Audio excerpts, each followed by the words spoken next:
Good morning, we're back at Red Road once again. We have got the primer coat on the walls, and now what we are doing is working on sanding that primer coat. It kind of looks a little bit like this right here.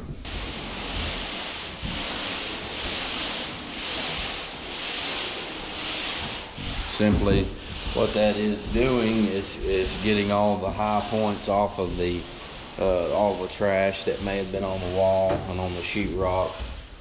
It pulls those hairs and those fibers up, and what it does is it pulls them to the top of that dry primer, and then we go back and we sand that, and you have this smooth surface that you can now start to paint on.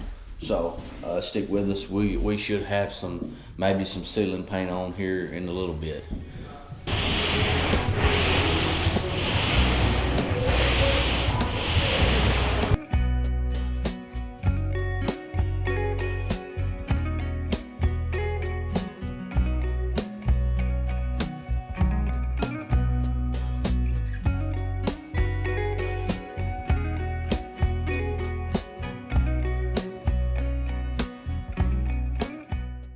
Hey guys, we've got the ceiling painted twice now. Today we're going to start doing the window trim. That's actually what I'm doing right now. Using this little, we have a setting. We put it on a 1/4 inch, and we put this on trim and get our mark to where we can get a good measurement, plus all of our trim can hit on those marks and it be true. That's what we're doing now today, is we'll be trimming these windows out while we're waiting, figuring the floor out.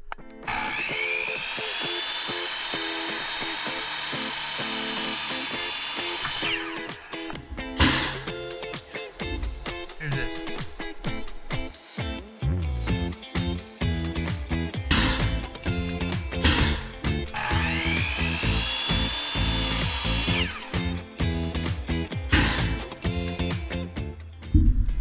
This is how we normally, on our tops, we let it hang over a 1/2 inch on both sides, and then we actually put 2 more pieces above that. That'll be 1.5 inches and 1 3/4 inches. And what it'll do is it'll make it it'll have a pretty detail on the top, and it just gives it an extra nice custom look to it, even though it's still a spec house. But we take this 1/2 inch piece that I had Elijah cut me, and we to get our measurement on both sides very close, we take that and we gauge it, and then we make sure our pieces are lining up very good, very close on both sides, which this one is, so that's good.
You may ask what I'm doing up here on these edges of this 5-on-1.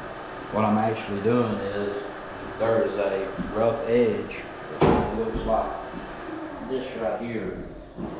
And when you go to paint that, that edge will wick that paint, and it'll look just like it does right now, and it won't look like the rest of it like this.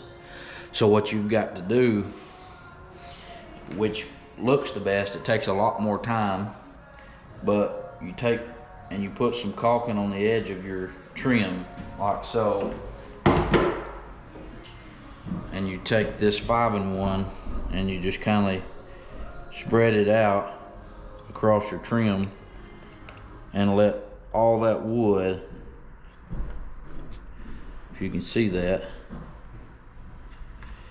get some of that caulking. And then what you do is you work that down flat as you can while still filling all those gaps and holes in that.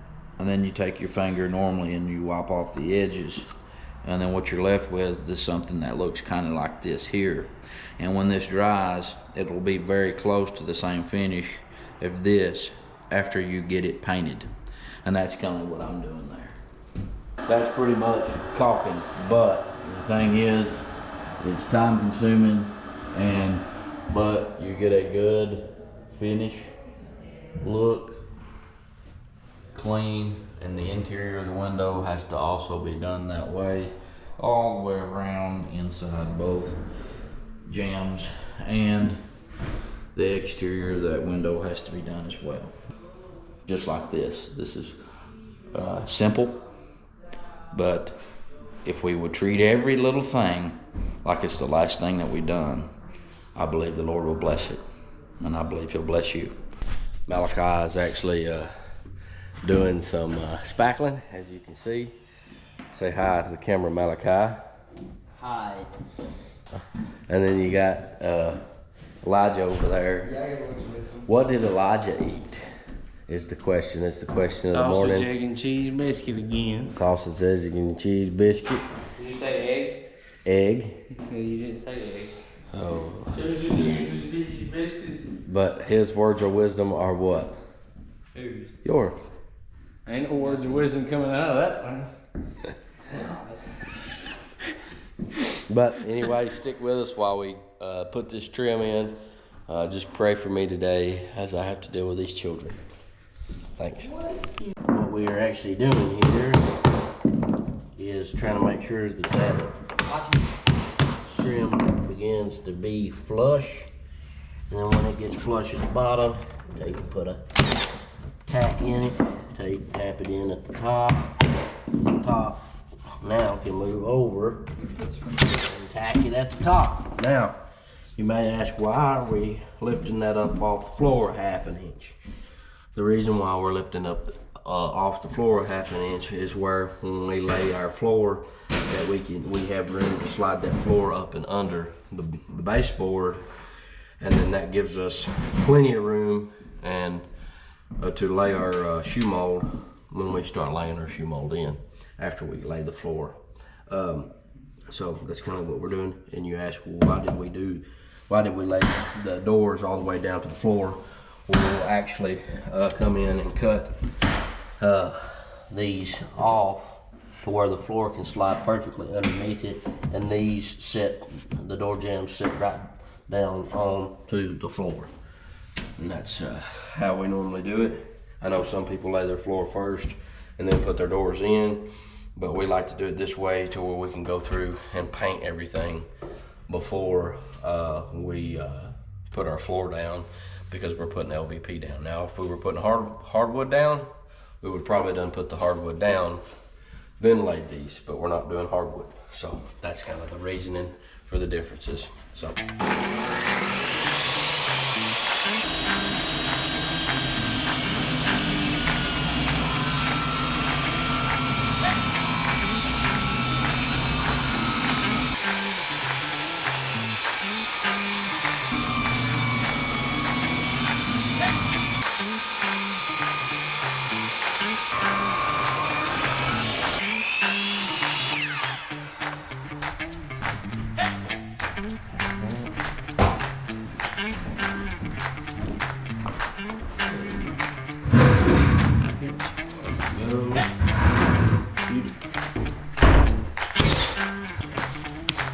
H.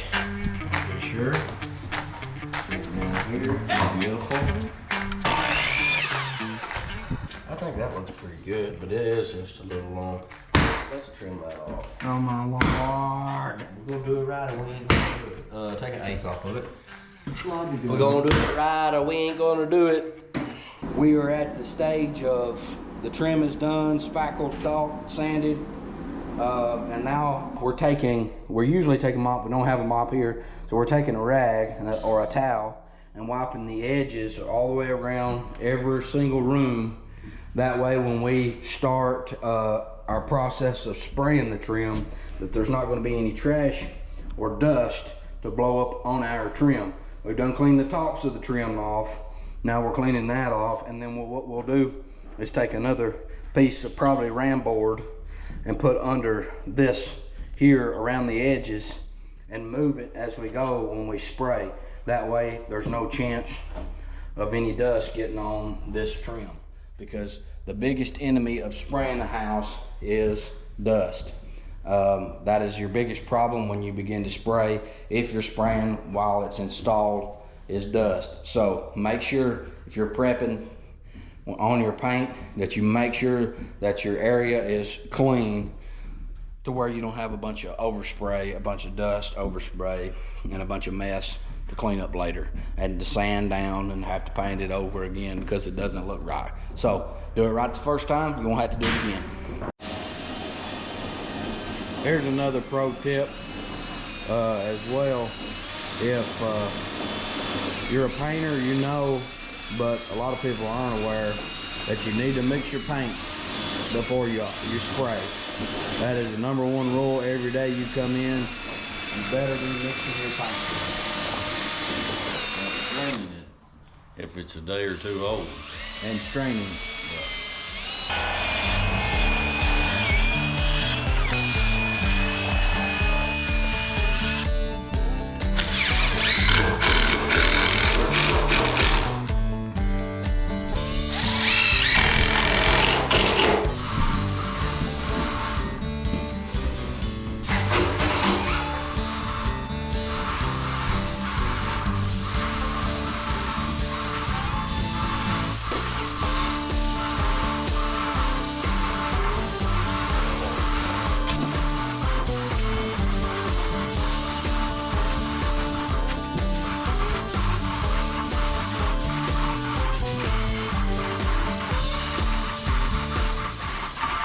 He got a little spot right there. He got one all right there. Here's another pro tip. Take a little 3/4 inch piece of PEX when you're painting doors, and instead of grabbing the door when it's wet, put it right in that hole where the hinge goes, where the striker goes.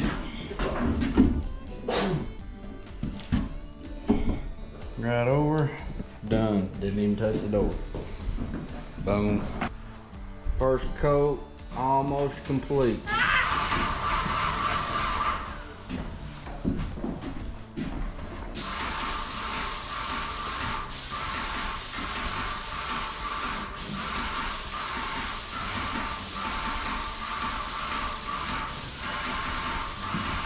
Got to thinking about the pro tip of the day here. The pro tip of the day is 70% of this is prep work on painting, whether you're painting doors, trim, baseboard, everything that you're painting. If you're picky on the prep work, be picky on the prep, and it will give you a good job. 70% of it is prepping, 30% of it is actually painting. Second coat coming at you.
Morning, guys. We're here at Red Road again. Just giving you a quick update. Today, we are going to be doing our second coat on our walls.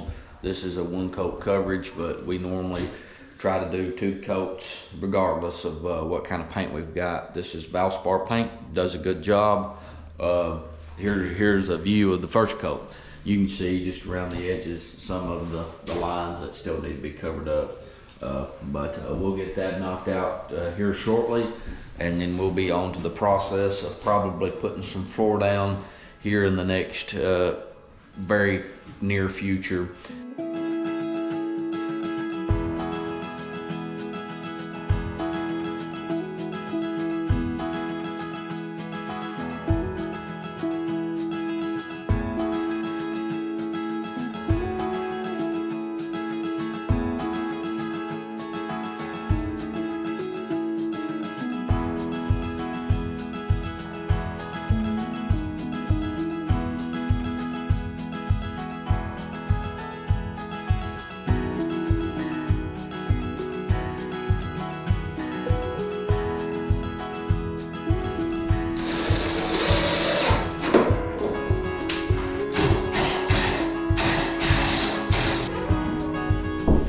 Thanks for watching. We appreciate you guys. Continue to like, share, and subscribe.